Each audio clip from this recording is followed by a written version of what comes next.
Saya ini kan banyak yang curhat, Pak. Termasuk tadi malam ada lagi yang curhat anak-anak. Tapi tadi malam anak Jambi, bagus juga curhatnya. Ustadz, saya mau berhenti sekolah. Kenapa?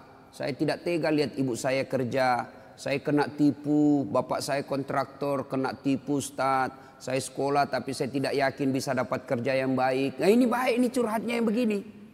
Masih baik curhatnya yang begini. Tapi yang curhat lagi, apa yang curhat? Bilang gini, Ustadz, saya lagi di hotel Pak. Saya biasa kalau pergi ceramah saya rahasiakan hotel kamar. Kenapa? Untuk istirahat. Ini tiba-tiba resepsionisnya diberitahu nomor kamar saya. Datanglah ini anak muda usia 21 tahun. Dia ketuk pintu kamar. Assalamualaikum. Waalaikumsalam warahmatullahi wabarakatuh. Anak muda. Kenapa dek? Boleh curhat Ustadz? Oh boleh, tunggu kalau gitu kita ketemu di lobi. Ceritalah saya di lobi. Apa dia cakap? Ustadz, kira-kira diampuni enggak dosa saya? Apa dosamu dek? Saya pukul orang tuaku. Siapa? Bapakku saya pukul Ustaz. Wah, besar dosamu itu. Kenapa bisa? Pemabuk bapak saya Ustaz. Mabuk aja kerjanya siang malam. Dia pukul mama saya. Saya jengkel, saya pukul juga. Dalam hatiku benar juga ini sedikit. Lalu ya cerita-cerita. Nanti saya kaget. Waktu saya gali-gali masa lalunya. Dia bilang apa? Ustaz, saya waktu kelas 3 SMP, kelas 1, kalau saya tidak salah dia bilang kelas 1 SMP. Waktu kelas 1 SMP, saya berhubungan suami istri dengan sepupu sekali saya. Kelas 1 SMP kelas berapa ya? Kelas 1 SMP umur berapa itu Pak? 12 tahun kan? 12 tahun. Usia 12 tahun, dia sudah berhubungan suami istri, berzina dengan sepupu satu kalinya, anak saudara bapaknya. Saya bilang, kau pacaran? Tidak, suka sama suka saja Ustaz. Berapa lama kau begitu? Apa jawabannya? Sampai kelas 1 SMA. Fakta, ini bukan sinetron. Kalau sinetron kan biasa dibuat-buat. Kisah nyata. Apalagi yang membuat miris hati saya ketika dia bilang apa? Ustaz, selesai itu karena dia menikah, saya begitu lagi dengan pamanku. Saudaranya mamanya, laki-laki. Berarti ini anak biseks. Laki oke, perempuan jadi. Selesai dengan pamannya, dia begitu lagi dengan kakaknya yang pertama kali ditiduri. Sepupu sekalinya. Auzubillah min dzalik. Ini fakta. Hati-hati Pak. Apa yang rusak anak-anak kita sekarang? Ada yang tahu jawabannya? Kira-kira apa yang rusak anak kita sekarang? Nih, handphone. Smartphone. SMP SD dikasih handphone begini, rusak anak bapak.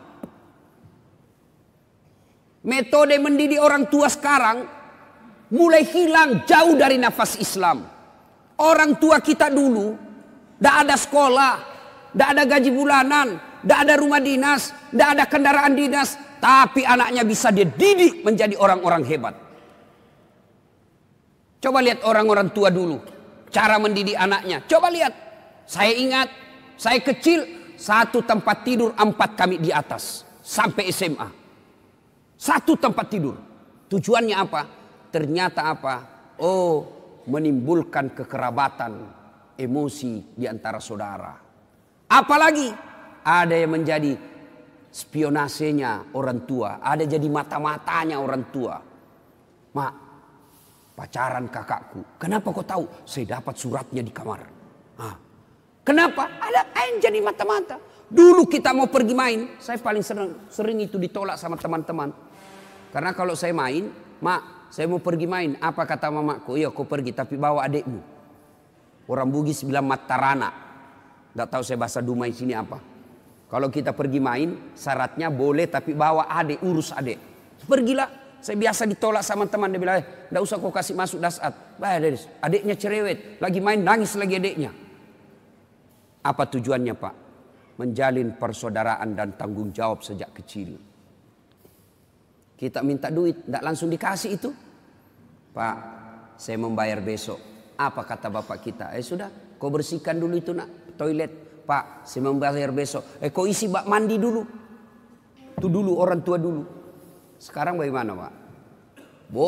Katanya modern. Satu anak, satu kamar. Di kamarnya ada TV, di kamarnya ada kulkas. Akhirnya apa? Pulang sekolah langsung masuk kamar. Kapan dia keluar? Mau makan. Sudah itu masuk lagi kamarnya. Tidak pernah bertemu saudaranya. Jangan heran, begitu bapaknya meninggal, hanya perkara warisan mereka berpengadilan dan tidak punya rasa malu. Coba lihat anak-anak kita sekarang, Pak. Masya Allah. Bapak kalau anak-anak mau pergi sekolah cium tangan enggak? Bapak kalau anaknya mau pergi sekolah cium tangan? Cium tangan? Enggak percaya saya, Pak. Itu cium tangan, kalau saya jabat tangan sama ibu saya begini cara saya. Cium dulu telapaknya. Atasnya dulu saya cium sekali, baru telapaknya 2 kali. Itu namanya cium tangan. Anak-anak sekarang dia kasih gitu tangannya, Pak. Enggak, di sliding, Pak.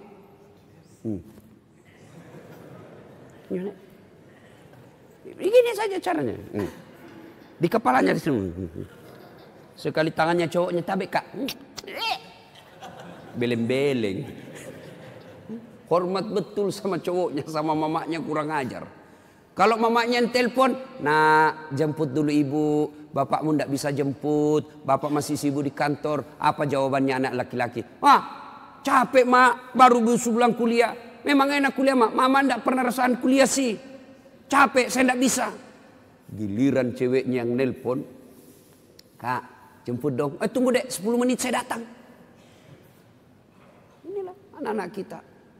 Coba, siapa yang salah? Apa sepenuhnya salah anak? Tidak, 90% salah orang tua. Bapak mau tahu enggak masa depannya dikubur nanti? Mau tahu masa depan dikubur? Lihat anak-anak kita sekarang, Pak. Kalau sudah dekat subuh, bunyi gerendel pintu. Siapa itu? Ternyata anak kita pergi ke masjid. Masya Allah, Bapak sudah kaya itu.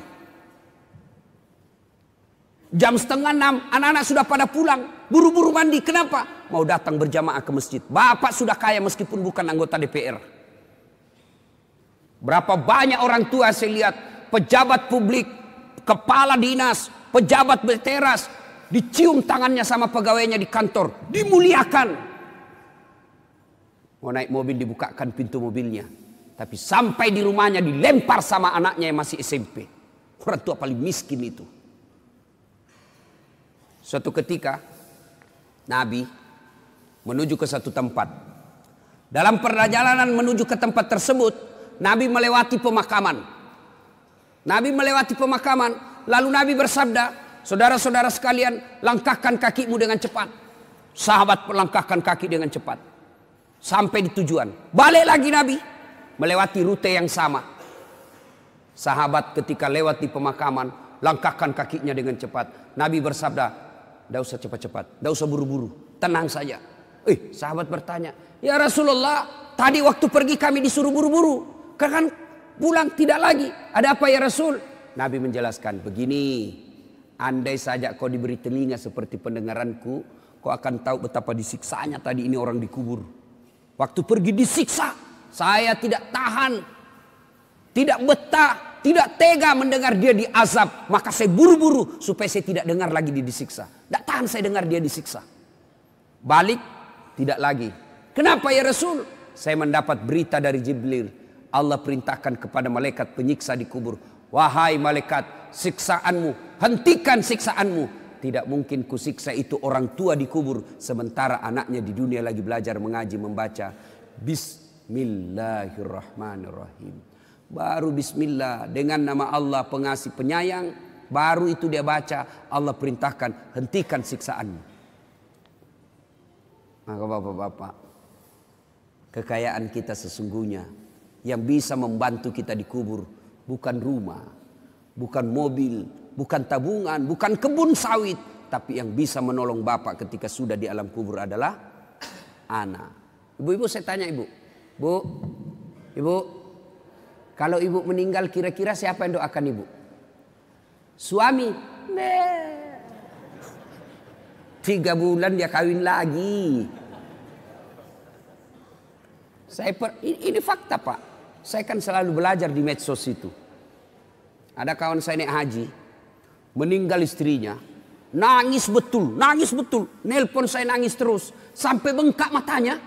Saya bilang, hebat betul ini bapak. Sayang betul sama istrinya. Dan apa dia kata? Ustadz, sepeninggal istri saya rasanya terbang separuh jiwaku. Kayak lagu. Beberapa saat kemudian saya jogging di Karebosi. Jogging, ketemu saya masa itu bapak. Saya lihat, ada cewek ditemani. Lebih muda, cantik, putih, tidak pakai jilbab.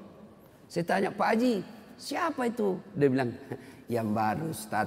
Dalam hatiku, dia lupa bengkak matanya. Lalu siapa yang bisa mendoakan dan akan mengingat kita? Tidak usah contoh lah. Orang lain, saya nih Pak. Doakan saudara, jarang Pak. Nanti dia minta, dia doakan saya. Baiklah, itu kalau saya ingat. Tapi yang selalu saya doakan di sujud akhir setiap sholat saya, ibu bapak saya. Jadi yang bisa menyelamatkan, nolong kita ketika dikubur, anak. Jadi kalau ibu terlalu sibuk anaknya, kursus aritmatika, kursus sampoa, kursus bahasa Jepang, tidak diajari agama, miskinlah ibu nanti di akhirat. Memang kalau anak kita nanti kan ini orang tua terlalu bangga ngajari anaknya bahasa Inggris. Hebat anak saya Ustaz. Baru 1 tahun sudah pintar bahasa Inggris. Yang kelas 2 pintar bahasa Jepang. Yang kelas 1-nya lagi nih SMP. Dia sudah pandai bahasa Korea. Memangnya nanti kalau dia berdoa pakai bahasa Korea? Oh my God. Please help me my mother. Enggak lah. Tetap pakai bahasa Indonesia.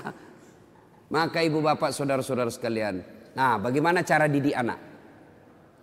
Bapak boleh baca psikologi pendidikan. Silahkan baca riset-riset majalah. Silahkan. Tapi sesat dan menyesatkan ketika bapak meninggalkan Quran dalam mendidik anak.